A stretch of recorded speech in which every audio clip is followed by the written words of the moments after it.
નમસ્કાર દર્શક મિત્રો, હું છું સુરેશ લુહાર અને આપ જોઈ રહ્યા છો મા ન્યૂઝ લાઈવ। દર્શક મિત્રો, આ છે ફતેહગઢ ગામની ઉચ્ચતર માધ્યમિક શાળા, જ્યાં જે છે આજે એક કાર્યક્રમ છે, પોષણ ઉત્સવ જે કરીને એક કાર્યક્રમ છે। જે આપણે ગવર્મેન્ટનો જે કાર્યક્રમ હોય છે એ કાર્યક્રમ જે છે અહીંયા કને ફતેહગઢ ઉચ્ચતર માધ્યમિક શાળાની અંદર જે છે એ આજ ઉજવાઈ રહ્યો છે। તો જેનો મુખ્ય હેતુ શું હોય છે અને આ કાર્યક્રમ શેના માટે કરવામાં આવે છે, એ બધી વસ્તુ શેના માટે કરવામાં આવતી હોય છે, તેમજ જે છે એ આ કાર્યક્રમ જે છે એ ક્યારે શરૂ થવાનો છે એ બાબતે વધુ આપણે અહીંયા કને ઉપસ્થિત અધિકારીઓ પાસેથી જાણીશું કે આ કાર્યક્રમ જે છે એ શાના માટે કરવામાં આવે છે, તેમજ આ કાર્યક્રમનો હેતુ જે છે એ શું છે। બેન, આપનું નામ જણાવશો? હું doctor Kinjal, Ayush MO PSC Fatehgarh. આ કાર્યક્રમ પોષણ ઉત્સવ છે, અમને અહીંયા આમંત્રણ છે અને આમાં અમારી જે ભૂમિકા છે, જે અમારા સ્ટાફ તરફથી હોય છે, જે આયરન માટેનું હોય છે, પોષણ માટેનું હોય છે, એડોલેશન ગર્લ માટેનું હોય છે, એના વિશે ધાત્રી માતા, સગર્ભા માતા, એના વિશેનો કાર્યક્રમ છે। આ કાર્યક્રમનો બેન મુખ્ય હેતુ શું છે? પોષણ અત્યારે જે પોષણ ફાસ્ટ ફૂડ તરફ ક્રેઝ વધી રહ્યો છે, બરાબર, તો એના માટે આપણે અહીંયા બધી વાનગીઓને બધું મૂકેલું જ છે કે શેમાંથી શું પોષણ મળે, એના માટેનો કાર્યક્રમ છે। આ કાર્યક્રમ કેટલા વાગે શરૂ થશે? હવે અમને 11 વાગ્યાનો ટાઈમ આપ્યો તો હવે આઈસીડીએસનો કાર્યક્રમ છે।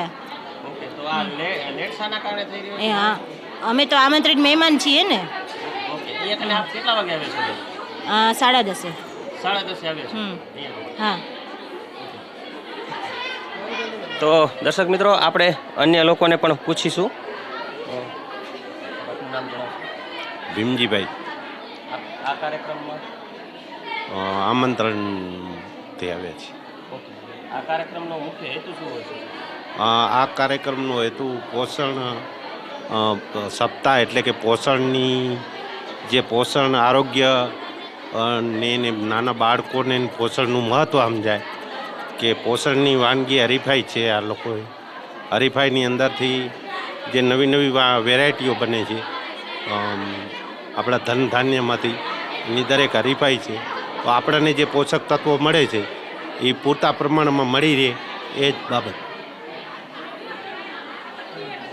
મારું નામ પરમાર માલજીભાઈ એમ છે, હું નિવૃત્ત શિક્ષક છું અને દામજીભાઈએ આ પ્રોગ્રામ વિશે ફતેહગઢ મંચમાં મૂકેલું હતું કે પોષણ ઉત્સવ 2024નું આયોજન હાઈસ્કૂલમાં 25 હાઈસ્કૂલમાં રાખવામાં આવેલ છે। પણ હકીકતમાં બન્યું એવું છે કે હું તો મારા ખેતરેથી આવતો હતો અને મારી પુત્રીઓને તેડવા માટે આવ્યો ત્યારે મેં જોયું કે અહીંયા કાંઈક પ્રોગ્રામ છે, એ 100%ની વાત છે। આવીને નિરીક્ષણ કર્યું। સ્કૂલની અંદર જે છે એ પ્રોગ્રામ રાખવાનો ઉદ્દેશ્ય શું છે?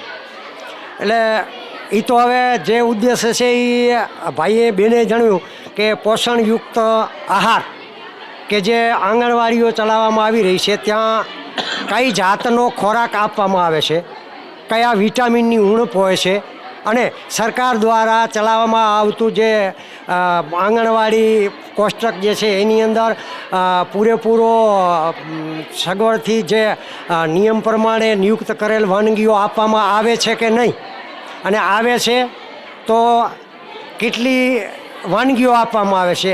એટલે મને એવું લાગે છે કે મેં જોયું, જરાક નિરીક્ષણે કર્યું કે ઘણી બધી વાનગીઓ બનાવવામાં આવેલી છે।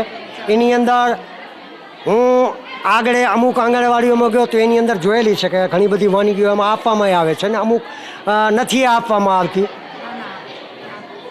બેન, મને ખ્યાલ છે, પણ હા, પણ અમુક વસ્તુ અમુક ના, મેં હું ગયો ત્યારે ન હોય એ વાનગી, જે દિવસે ગયો છું ને તે દી વાનગી ના હોય, દાખલા તરીકે તે દિવસે બીજો પ્રોગ્રામ હોય।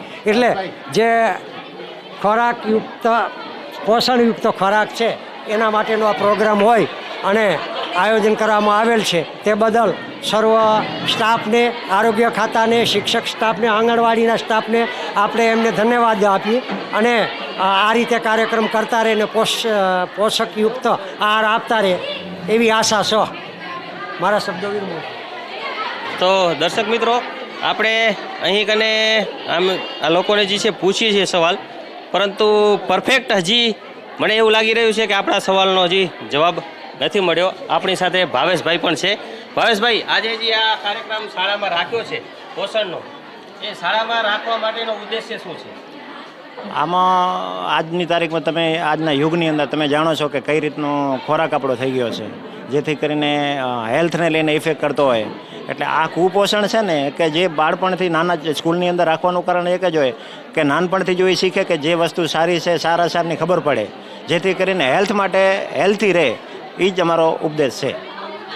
તો ભાવેશભાઈ એ જે આપણને હમણાં જણાવ્યું દર્શક મિત્રો, એ જ રીતે આ કાર્યક્રમનો ઉદ્દેશ્ય એ જ હોય છે કે નાના બાળકોને પણ ખ્યાલ આવે કે હકીકતમાં એમને જે છે નાનપણથી જે છે એ શું ખોરાક લેવાનો હોય છે, કયા કયા પોષક તત્વો જે છે એ કયા ખોરાકની અંદરથી મળે છે, કયા કઠોળની અંદરથી મળે છે, કયા અનાજની અંદરથી મળે છે, કઈ શાકભાજીની અંદરથી મળે છે.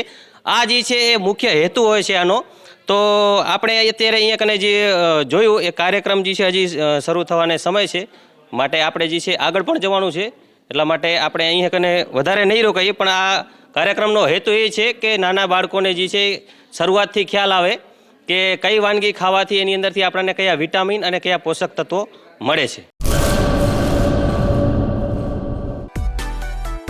માં motor driving, safe and sure driving. Driving એ શોખ સાથે આપની મોટી જવાબદારી પણ છે. અમારા ઇન્સ્ટ્રક્ટર દ્વારા સચોટ અને સરળ માર્ગદર્શન. આપની રોજની તાલીમની માહિતી મેળવીને શું અધુરાશ છે એના ઉપર પૂરું ફોકસ કરાય છે.